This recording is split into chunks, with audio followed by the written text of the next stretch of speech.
आइए आज हम लोग स्टडी करेंगे गतिज ऊर्जा के बारे में। अंग्रेजी में इसको काइनेटिक एनर्जी बोलेंगे। तो गतिज ऊर्जा के बारे में सारे लोग लगभग परिचित हैं। सीधी सीधी बात है कि किसी वस्तु की गति के कारण जो कार्य की क्षमता होती है उसी को हम गतिज ऊर्जा कहते हैं। तो देखिए, कह रहा है कि जैसा कि पहले उल्लेख किया गया है, यदि किसी पिंड का द्रव्यमान m और उसका वेग v है तो इसकी गतिज ऊर्जा k = ½ m v × v यानी ½ mv² होता है। गतिज ऊर्जा एक अदिश राशि है। तो यहाँ पर देखिए v.v किया है और यहाँ पर v² लिखा है। तो ये v.v और v यहाँ पर कैपिटल अक्षर में है, तो ये दर्शाता है कि यहाँ पर सदिशों का अदिश गुणन किया गया है। स्केलर प्रोडक्ट निकालना, तो उसका यहाँ पर v² लिखा गया है।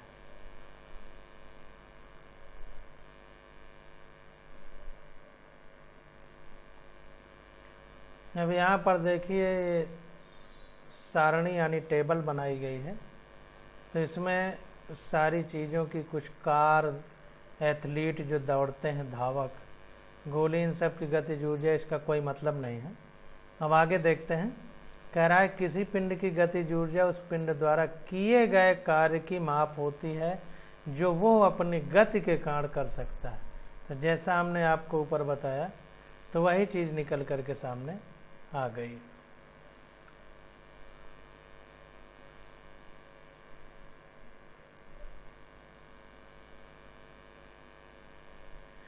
इस धारणा का अंतर्ज्ञान काफी समय से है। तीव्र गति से बहने वाली जल की धारा की गतिज ऊर्जा का उपयोग अनाज पीसने के लिए किया जाता है।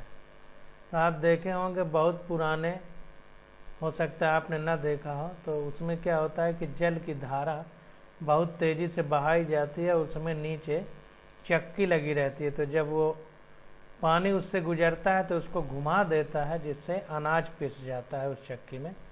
तो वही कह रहा है कि जल की धारा जो है बहुत तेज़ जो होती है, तो उसकी गतिज ऊर्जा का उपयोग अनाज पीसने में किया जाता है। पाल जलयान पवन की गतिज ऊर्जा का प्रयोग करते हैं। अब क्या होता है कि जो नदी में बहने वाली नाव है, तो उसमें देखा होगा आपने कि नाव में कपड़ा बांध देते हैं ऊपर डंडे खड़े करके। तो हवा का झोंका की वजह से हवा में गतिज ऊर्जा होती है, तो नाव को बहा करके ले जाती है। चप्पू नहीं चलाना पड़ता, जो पानी में वो डंडे चलाते हैं। तो इससे ये होता है कि जो नाव खेने वाले हैं, उस पवन की ऊर्जा, गतिज ऊर्जा का उपयोग नाव चलाने में करते हैं। अब सारणी 6.2 में विभिन्न पिंडों की गतिज ऊर्जाएं सूचीबद्ध हैं, जो ऊपर दिया गया है। इनको याद करने की कोई जरूरत नहीं है। अब देखिए नीचे यहाँ पर एक क्वेश्चन आ जाता है, तो इस क्वेश्चन को करेंगे हम लोग। तो कह रहा है कि किसी प्राक्षेपिक प्रदर्शन में एक पुलिस अधिकारी 50 ग्राम द्रव्यमान की गोली को 2 सेंटीमीटर मोटी नरम परतदार लकड़ी प्लाईवुड पर 200 मीटर प्रति सेकंड की चाल से फायर करता है। नरम लकड़ी को भेदने के पश्चात गोली की गतिज ऊर्जा प्रारंभिक ऊर्जा की 10% रह जाती है। तो लकड़ी से निकलते समय गोली की चाल क्या होगी, ये हमको बताना है। तो फिर से आप समझिए। तो यहाँ पर देखिए, प्राक्षेपिक प्रदर्शन का मतलब बैलिस्टिक्स डिमॉन्स्ट्रेशन है। कहने का मतलब यह है कि गोली जब बंदूक से निकलती है तो वो प्रक्षेप पथ बनाती है।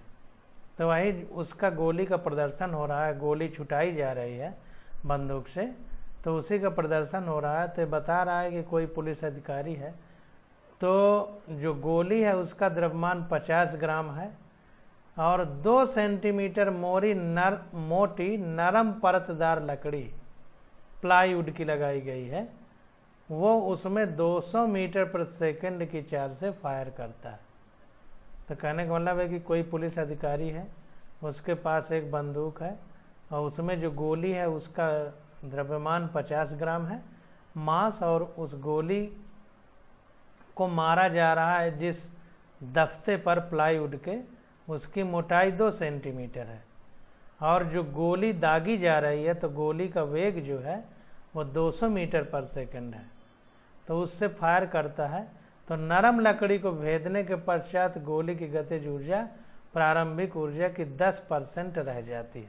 अब जाहिर सी बात है कि प्लाईवुड में जब गोली दागी जाएगी तो उसके वेग में कमी आएगी, जब वेग में कमी आएगी तो गतिज ऊर्जा इक्वल टू हाफ mv² होता है, तो v में कमी आएगी तो जाहिर सी बात है कि काइनेटिक एनर्जी यानी गतिज ऊर्जा भी कम होगी। तो जाहिर सी बात है कि 10% जब उसकी गतिज ऊर्जा कम हुई प्रारंभिक ऊर्जा की, तो ये कह रहा है कि लकड़ी के उस प्लाईवुड से निकलते समय गोली की चाल क्या होगी। तो प्रारंभिक चाल ये है, अंतिम चाल पूछ रहा है, गोली का द्रव्यमान दे दिया है, प्लाईवुड की मोटाई दे दिया है, और गतिज ऊर्जा में कमी प्लाईवुड से निकलने के बाद 10% रह जाती है। ये सब हम लोगों को दे दिया है। तो देखिए सबसे पहले गोली का द्रव्यमान है और गोली का वेग है, तो इस हिसाब से हम ये निकाल लेंगे कि गोली की गतिज ऊर्जा कितनी है। तो गोली की प्रारंभिक गतिज ऊर्जा, गतिज ऊर्जा नहीं प्रारंभिक गतिज ऊर्जा, तो प्रारंभिक गतिज ऊर्जा k equal to half mv² हो जाएगा। तो ये हो जाएगा हमारा निकालने पे हाफ, m हमारा 50 ग्राम है और v हमारा 200 मीटर पर सेकंड है, तो इसका स्क्वायर करेंगे तो ये 4000 हो जाएगा। 4000 में इसको निकाल लेते हैं,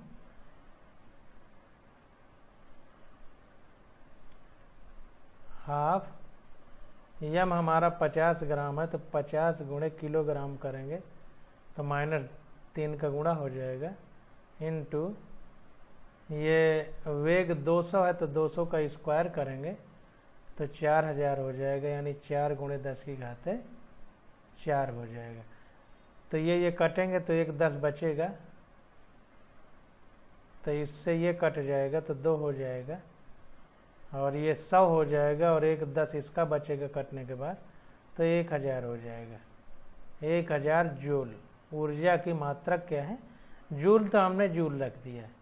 अब गोली की अंतिम गतिज ऊर्जा 10% कम हो जाती है, तो इसी का 10% कम हो जाएगी, तो कितना होगी 1000 गुणे 10/100, 10% का मतलब 10/100, तो ये जो है बचा 100, तो 100 जूल जो है कम हो जाती है। ध्यान दीजिए 10% कम हो जाती है, यानी 1000 में 100 जूल कम हो गई, 10% कम हुई। तो कह रहा है कि यदि गोली की नरम लकड़ी को भेदने के पश्चात चाल VF है, तो अब अगर गोली इस दख्ते को भेद करके पार हो जाए तो उस समय उसका अंतिम वेग V फाइनल, F का मतलब फाइनल यानी अंतिम, कितना होगा। तो अब देखिए हाफ mv फाइनल का स्क्वायर इक्वल टू 100 जूल कर दिया, जो ये आया 100 जूल, ठीक ना। तो ये 100 जूल लिख दिया, तो ये हो गया हमारा। इसको सॉल्व करेंगे तो 2 इधर चला जाएगा, और ये द्रव्यमान जो है ये 0.5 किलोग्राम होगा, 0.05 यहाँ से निकाल लीजिए, तो ये आ जाएगा 63.2 मीटर पर सेकंड। अब नरम लकड़ी को भेदने के पश्चात गोली की चाल लगभग 68% कम हो गई है, 90% नहीं। इस बात को ध्यान देना है। तो इस प्रकार से क्वेश्चन को हम लोग सॉल्व करते हैं। यहाँ पर ध्यान देना है कि गोली की अंतिम जो ये कह रहा है कि नरम लकड़ी को भेदने के पश्चात गोली की गतिज ऊर्जा प्रारंभिक ऊर्जा की 10% रह जाती है, 10% कम नहीं होती, 10% रह जाती है। तो इतने का 10% आ गया 100 जूल। अब 100 जूल आ गया तो इतनी ऊर्जा रह जाएगी, तो इतनी ऊर्जा के हिसाब से अंतिम वेग कितना निकल के आया, 63.2 मीटर प्रति सेकंड। प्रारंभ में 200 मीटर प्रति सेकंड था और बाद में 63.2 मीटर प्रति सेकंड बचता है ये। तो ये लगभग कितना कम हो गया? 100 के हिसाब से, 100 जूल के हिसाब से वेग इतना हुआ। तो यहाँ पर अब समझने का प्रयास करिए कि जो अंतिम वेग है वो 63.2 मीटर पर सेकंड बचा। अब यहाँ पर देखिए जो नीचे लिखा है कि नरम लकड़ी को भेदने के पश्चात गोली की चाल लगभग 68% कम हो गई है। तो ये कैसे लिखा है? तो इसको समझिए कि देखिए ये जो 63.2 मीटर प्रति सेकंड आया है, ये जब 200 मीटर प्रति सेकंड है तो ये घट के कितना हुई है? 63.2। तो अगर ये 100 होता तो कितना होता? 200 का आधा 100 है तो इसका आधा लिखेंगे। तो ये मान लीजिए अगर 64 होता मोटा मोटा तो इसका आधा 32 हो जाता। तो अब घटी कितनी 100 में? तो 100 माइनस 32 तो लगभग 68 आया, इसलिए लगभग लिखा है, थोड़ा बहुत अंतर है। तो ये 68% हुआ, 90% नहीं है कह रहा है। जैसा कि 10% कम हुई प्रारंभिक ऊर्जा की अंतिम ऊर्जा, तो आपको ये लग सकता है कि 90% ये भी कम होगी, क्योंकि 100 में 10 घटेगा तो 90 आएगा। तो ये देखिए 90% हमारी ऊर्जा घटी, तो ये मतलब नहीं है कि 90% वेग घटेगा, क्योंकि वेग में स्क्वायर है, ऊर्जा में स्क्वायर नहीं है। तो ये बात समझने का प्रयास करिए। तो लगभग 68% कम हो गई।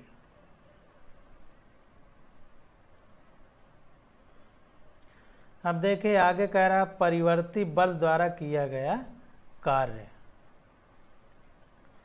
Work done by a variable force.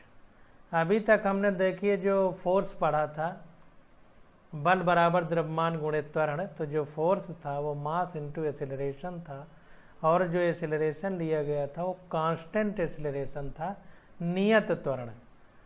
और नियत त्वरण क्या था वो हमने आपको बताया था। अब यहाँ पे क्या है कि अब जो फोर्स है वो परिवर्ती है, यानी वेरिएबल है, यानी बदलता रहेगा। तो बदलेगा फोर्स कब? जब बल बराबर द्रव्यमान गुणे त्वरण होता है, यानी मास इंटू एक्सेलरेशन। तो या तो मास में परिवर्तन हो, या एक्सेलरेशन यानी त्वरण में परिवर्तन हो, या दोनों में परिवर्तन हो। तो इस परिवर्तन के आधार पर बल भी परिवर्तित होगा। तो अब इसको समझने का प्रयास करते हैं। तो अचर बल दुष्प्राप्य है, मतलब कहने का ये है कि कांस्टेंट हो फोर्स, ये प्राप्त करना बड़ा दुर्लभ है। अधिकतर परिवर्ती बल के उदाहरण ही देखने को मिलते हैं। चित्र 6.3 एक विमीय परिवर्ती बल का उल्लेख है। तो फिगर जो 6.3 बताया दिखाया जा रहा है, इसमें कह रहा है कि वन डायमेंशनल यानी एक ही रेखा में, यानी वन डायमेंशनल वेरिएबल फोर्स की यहाँ पर बात की जा रही है। तो ये कह रहा है कि यदि विस्थापन डेल्टा एक्स सूक्ष्म है तब हम बल एफ एक्स को भी लगभग नियत ले सकते हैं, और तब किया गया कार्य W delta W equal to F X delta X हो जाएगा। तो कहने का मतलब ये है कि अब चूंकि वेरिएबल है तो अलग अलग हम कितना निकालेंगे, तो एक सूक्ष्म जो बल है, बल को कई भागों में तोड़ दें और किसी एक भाग का निकाल लें और उसके बाद उसका इंटीग्रेशन कर दें, तो जाहिर सी बात है कि पूरे बल के आधार पर किया गया कार्य निकल आएगा। जैसा इंटीग्रेशन डिफरेंशिएशन में किया जाता है, तो वही अब ये करने का प्रयास यहाँ पर हम लोग करेंगे।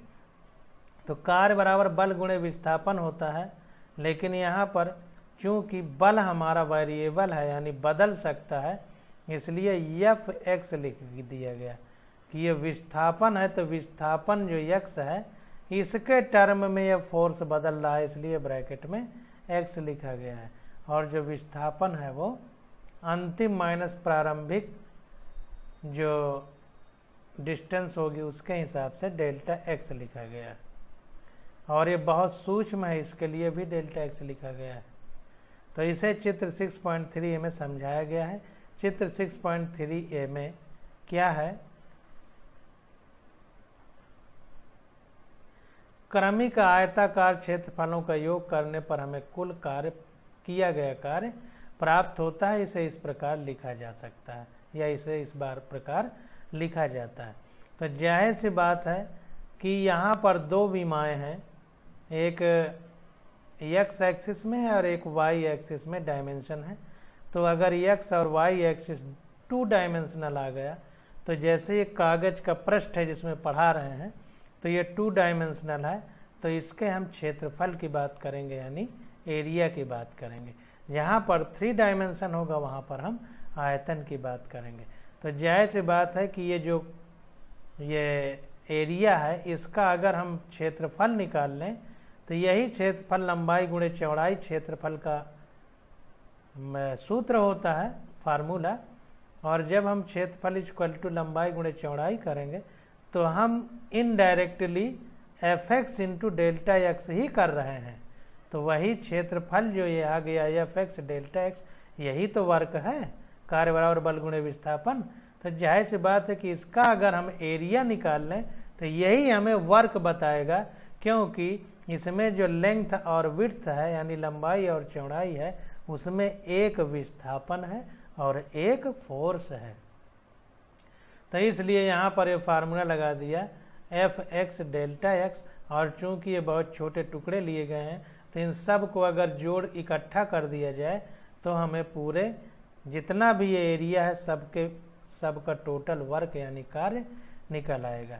तो यहाँ पर देखिए प्रारंभ से अंतिम x इनिशियल x फाइनल, यानी प्रारंभिक अवस्था ये पिंड की अंतिम अवस्था है, और ये xf माइनस xi यानी डेल्टा x जो है यही हमारा डिस्प्लेसमेंट यानी विस्थापन होगा। तो यहाँ पर देखिए कह रहा है कि जहाँ संकेत सिग्मा का अर्थ है संकलन फल यानी योग फल या जिसको इंटीग्रेशन कहते हैं, जबकि x i वस्तु की आरंभिक स्थिति है और x f वस्तु की अंतिम स्थिति को निरूपित करता है। यानी ये प्रारंभिक अवस्था है किसी बॉडी की और ये अंतिम अवस्था। I का मतलब इनिशियल, F का मतलब फाइनल। यदि विस्थापनों यानी डिस्प्लेसमेंट को अति सूक्ष्म मान लिया जाए तब योग फल में पदों की संख्या असीमित रूप से बढ़ जाती है। अब इसको अगर बहुत छोटा मान लिया जाए तो देखिए छोटे छोटे पट्टी के रूप में दिखा रहा है। ये बताना चाह रहा है कि क्षेत्रफल जो है एरिया वो छोटे छोटे टुकड़ों में काटना पड़ेगा, क्योंकि ये देखिए ये सीधा होता तो हम लंबाई गुणे चौड़ाई कर देते, सीधा तो है नहीं, कर्व्ड है, मुड़ा हुआ है, तो इसलिए छोटे टुकड़े को अगर लेंगे तो वो सीधा ही होगा। तो सीधे सीधे टुकड़े का हम ले करके सबको जब एक साथ जोड़ देंगे, योग फल कर देंगे तो पूरे में वर्क निकल आएगा। अब देखिए यदि विस्थापनों का सूक्ष्म मान लिया जाए तब योग फल में पदों की संख्या असीमित रूप से बढ़ जाती है, क्योंकि बहुत सारे टुकड़े हो जाएंगे। लेकिन योग फल एक निश्चित मान के समीप पहुंच जाता है, जो चित्र 6.3b में वक्र के नीचे के क्षेत्रफल के समान होता है। तो ये छोटे छोटे टुकड़ों को हम जोड़ेंगे जब, तो जाहिर सी बात है कि बहुत सारे टुकड़े जब जुड़ जाएंगे तो जो मान होगा हमारा वो निश्चित मान के समीप पहुंच जाता है। तब यहाँ पर देखिए ये पूरे को ले लिया या इतना, और ये जो क्षेत्रफल होगा यही लंबाई गुणे चौड़ाई बताएगा, यानी ये पूरा क्षेत्रफल जो है वो लंबाई गुणे चौड़ाई है, लेकिन या लंबाई गुणे ऊंचाई कह सकते हैं। 2 बीमा होना चाहिए, 2 डायमेंशन।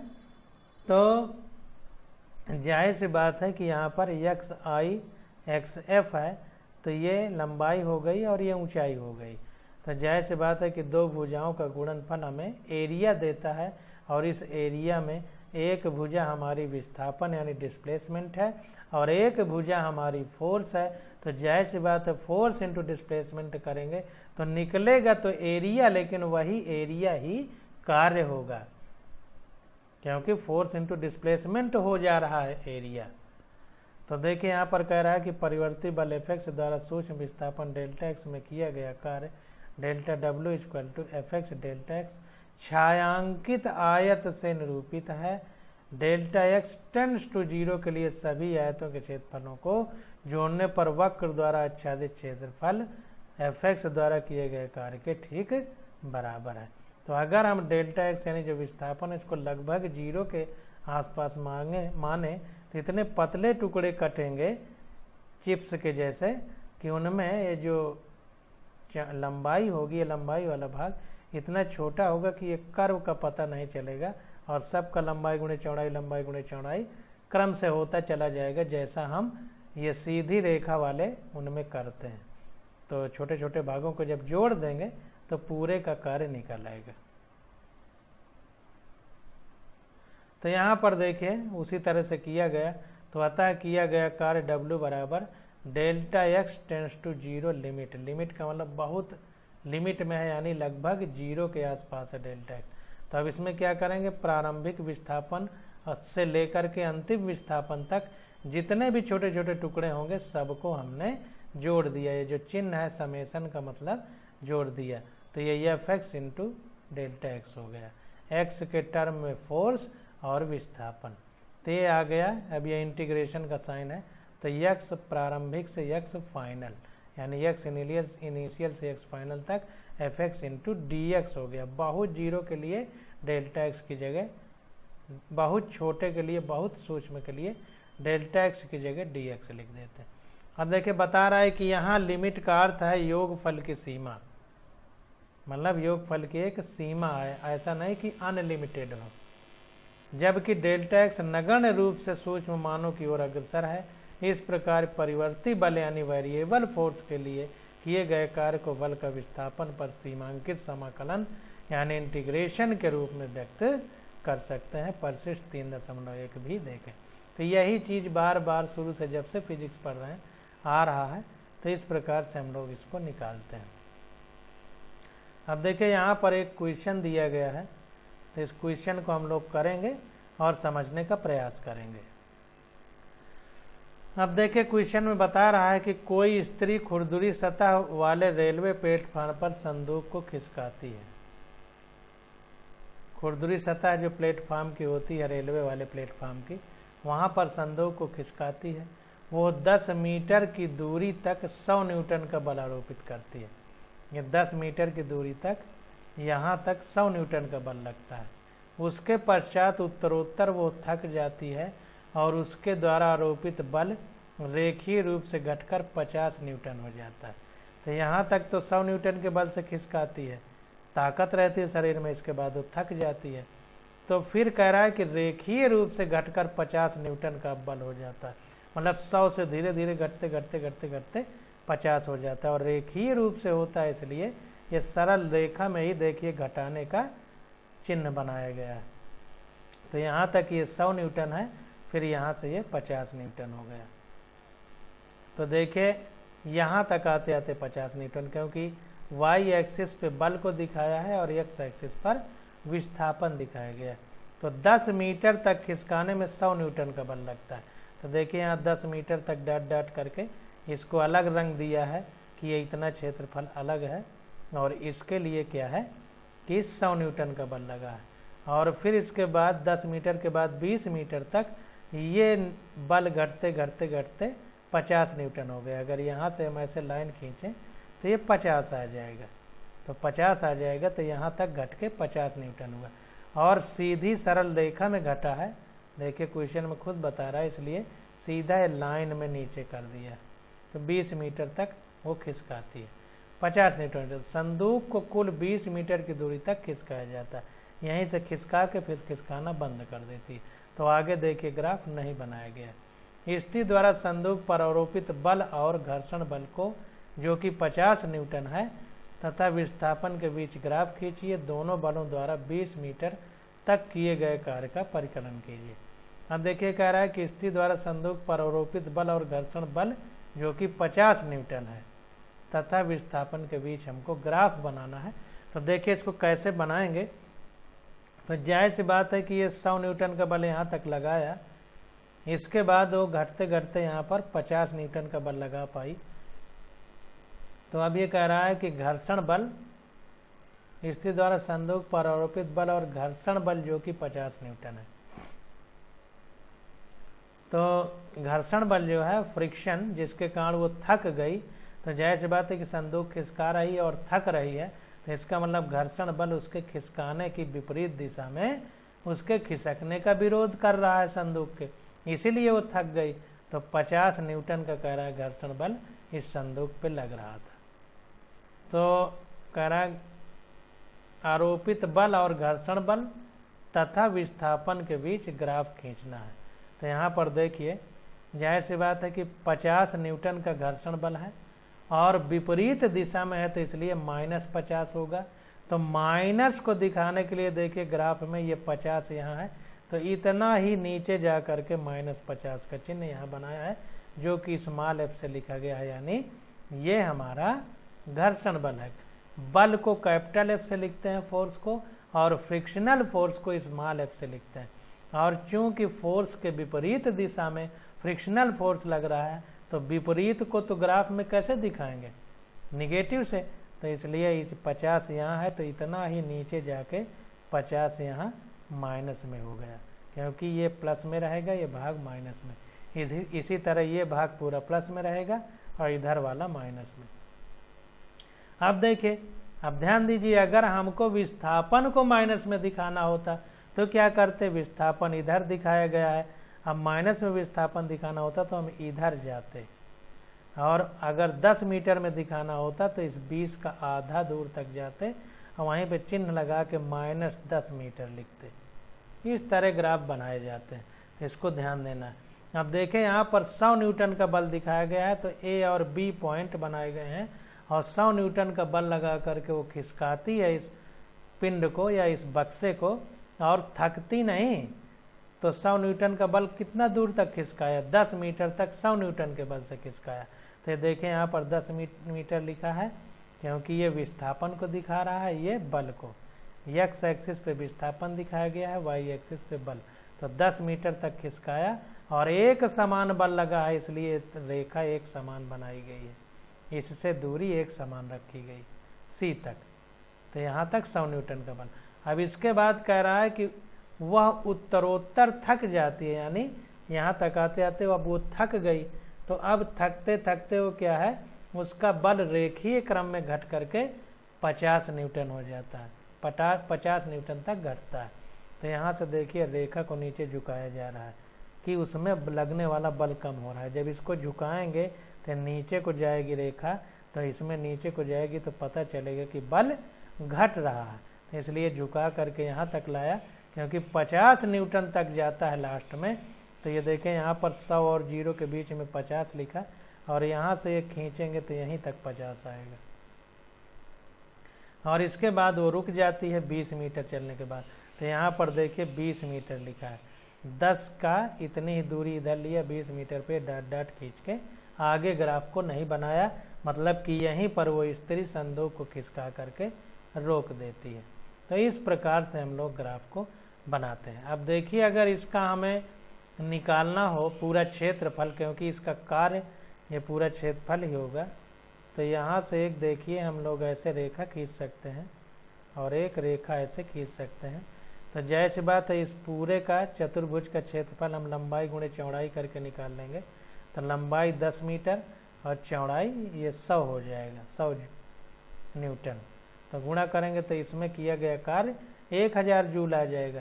अब इतने का हम निकाल लेंगे, तो इतने में लंबाई कितनी है, 20 - 10 तो 10 आ गई, और ऊंचाई कितनी है 50, तो 10 × 50 तो 500 जूल ये कार्य हो गया। अब ये बचा इतना, तो ये समकोण त्रिभुज है, तो इसके लिए एक फार्मूला क्या होता है, 1/2 आधार गुणे लंब, 1/2 आधार गुणे लंब। तो जाहिर सी बात है कि 1/2 करेंगे, और आधार कितना है, आधार ये है 10, और लंब कितना है, ये 100 में 50 गए 50, तो 1/2 आधार गुणे लंब, यानी 1/2 गुणे 50 गुणे ये 10, तो 500/10 यानी 250। तो 1500 और ये 250 तो कितना हो गया, 1750 जूल हो गया। तो इस तरह भी निकाल सकते हैं। अब देखिए आगे करते हैं इसको। ये देखिए 1750 जूल ही आया है। तो अब इसको देखते हैं। तो देखिए x बराबर 20 मीटर पर F बराबर 500 newton is not equal to 0 है, 50 newton is not equal to 0, मतलब ये 0 नहीं है बल। हमें घर्षण बल F दिया गया है, जिसका परिमाण कितना है mod of F equal to 50 newton. अब देखिए यह गति का विरोध करता है और आरोपित बल एफ के विपरीत दिशा में कार्य करता है, इसीलिए इसे बल अक्ष की ऋणात्मक दिशा की ओर प्रदर्शित किया गया है। जैसा ग्राफ बनाया है वही बता रहा है।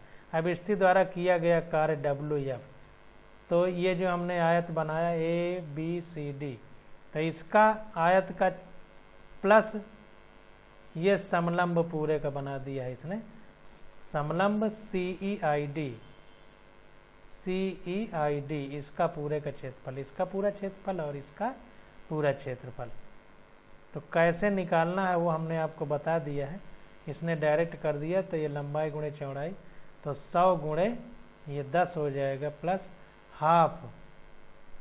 इसमें भी करते हैं समांतर भुजाओं को योग गुणे उनके बीच की दूरी, तो समांतर भुजाएं ये हैं, तो 100 और ये 50 है, तो 100 प्लस 50 1/2 समांतर भुजाओं को योग गुणे उनके बीच की दूरी, तो 20 में 10 गया 10, तो ये कर दिया। तो ये आ गया 1000 प्लस 750, तो ये आ गया 1750 जूल।